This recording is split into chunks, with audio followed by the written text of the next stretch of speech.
दोस्तों, Mahatma Buddha once said, desire is the root cause of all suffering. इंसान हमेशा किसी चीज़ को पा लेगा तो अगले चीज़ के लालच में वो काम करने लग पड़ेगा।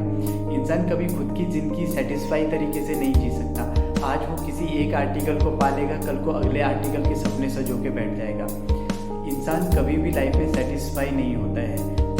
आज मैं आपको एक कहानी सुनाना चाहता हूँ। हो सकता है कि आपको ऐसे सिचुएशन में वो कहानी हेल्प करे, वो आपको मोटिवेट कर सकती है कि आपको लिमिटेड रिसोर्सेज में सेटिस्फाई रहना चाहिए। जितनी आपकी पहुँच है उतने ही रिसोर्सेज में आपको सेटिस्फाई रहना चाहिए। हमें कभी किसी और के रिसोर्सेज देख के लालच में नहीं पड़ना चाहिए और उसे पाने का डिज़ायर नहीं बनाना चाहिए। एक छोटे से गाँव में एक गरीब इंसान रहा करता था। उसका एक काम था, वो हमेशा पहाड़ में जाता था और पहाड़ में पत्थर तोड़ता रहता था। पत्थर तोड़ने के बाद शाम को कुछ पैसे लेके घर आ जाता था। अगले दिन वापस प्रोसीजर, खाना खाने के बाद फिर पहाड़ में जाता था, फिर पत्थर तोड़ता था, फिर वापस आता था, फिर पहाड़ में जाता था, फिर पत्थर तोड़ता था, फिर वापस आता था।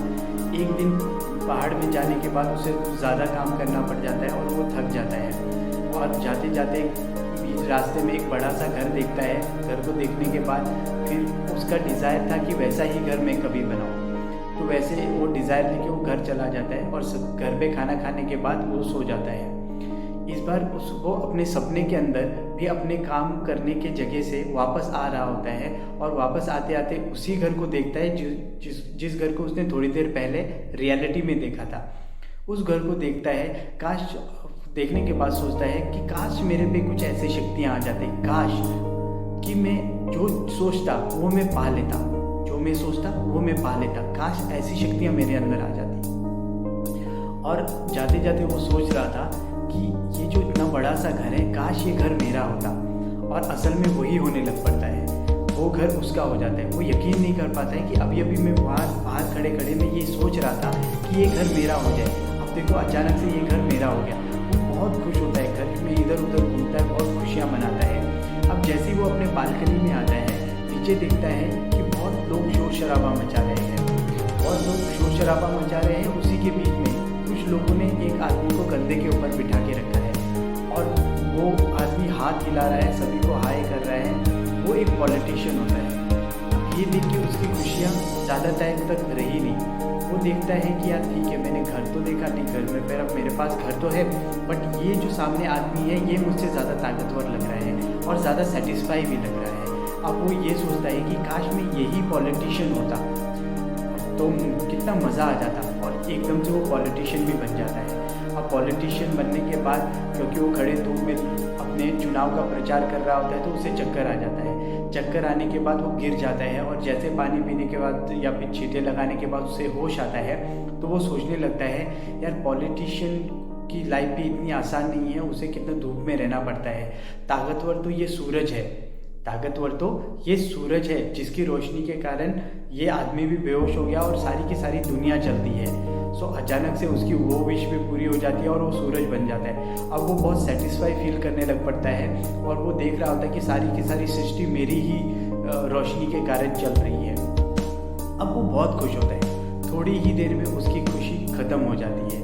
कुछ बादल पृथ्वी के ऊपर से गुजरते हैं, पृथ्वी पे कुछ बादल आते हैं। अब वो देखता है कि मेरी रोशनी धरती तक नहीं पहुंच रही है। अब वो फिर से सेटिस्फाई नहीं रहता। बोलता है यार सूरज से भी ज़्यादा पावरफुल तो ये बादल है जो सूरज की रोशनी को रोकने का मात्रा रखते हैं, ताकत रखते हैं। फिर से वो सोचता है कि काश मैं बादल होता और अचानक से वो बादल भी बन जाता है। अब बादल बनने के बाद वो उड़ रहा होता है, उसे बहुत मज़ा आ रहा होता है। वो बोलता है कि मैं कहीं पर भी उड़ सकता हूँ।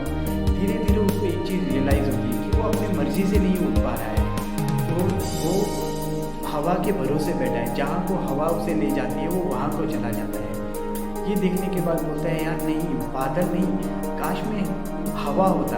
हवा ही एक एक्चुअल ताकत है, क्योंकि हवा जहाँ चाहे किसे हिलाना चाहे उसे हिला सकती है, किसको उड़ाना चाहे उसे उड़ा सकती है।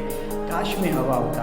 और अचानक से वो हवा हो जाता है। जैसे ही वो हवा बनता है तो अब उसको एक टाइम पे रियलाइज़ होने लग पड़ता है कि यही सुप्रीम पावर है, मैं यही बनकर हमेशा सेटिस्फाई रह सकता हूँ। पर दोस्तों उसकी ये खुशी भी ज़्यादा देर तक नहीं चलती।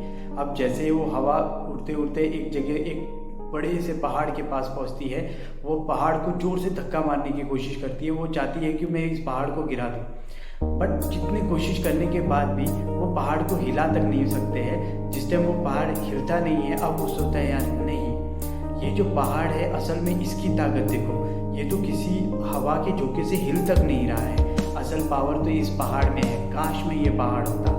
एकदम से सब कुछ बदल जाता है और वो पहाड़ बन जाता है। अब पहाड़ बनने के बाद थोड़ी देर के बाद उसको कुछ फील होता है, उसको फील होता है कि कोई उसे मार रहा है, कोई उसे मार रहा है, धीरे धीरे धीरे उसको तोड़ने की कोशिश कर रहा है। अब वो जैसे ही रियलाइज़ करता है तो उसे पेन हो रहा होता है, कोई उसके ऊपर से हथौड़ा चीनी चला के उस पत्थर को तोड़ रहा होता है, उस पहाड़ को तोड़ रहा होता है। अब उसे तकलीफ होती है, उसे दर्द होता है और धीरे धीरे वो ये समझता है कि यार मैं तो एक पहाड़ हूँ पर मुझे तोड़ने की शक्ति तो उस इंसान पे है जो मुझे तोड़ रहा है। कोशिश करता है, वो फिर से अपनी शक्तियों से बोलता है कि काश मैं ये इंसान होता। पर थोड़ी देर इंतज़ार करने के बाद वो फिर देखता है कि वो तो पहाड़ ही है, वो इंसान बन नहीं पा रहा है। वापस से कोशिश करता है, फिर कोशिश करता है, फिर कोशिश रोता है, गिड़गिड़ाता है, तड़पता है, पर इतनी दर्द उसकी बढ़ जाती है पर फिर भी वो इंसान नहीं बन पाता, वो इंसान नहीं बन पाता जो ऊपर से हथौड़ा चीनी चला रहा है।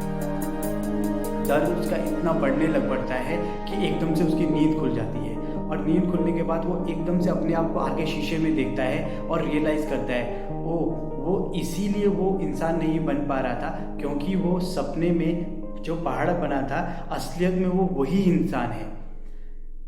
आप कुछ समझे दोस्तों, इंसान हमेशा डिज़ायर के चक्कर में इधर से उधर घूमता है। असल में हर इंसान की एक यूनिक आइडेंटिटी होती है, एक हर इंसान बहुत ही अलग होता है।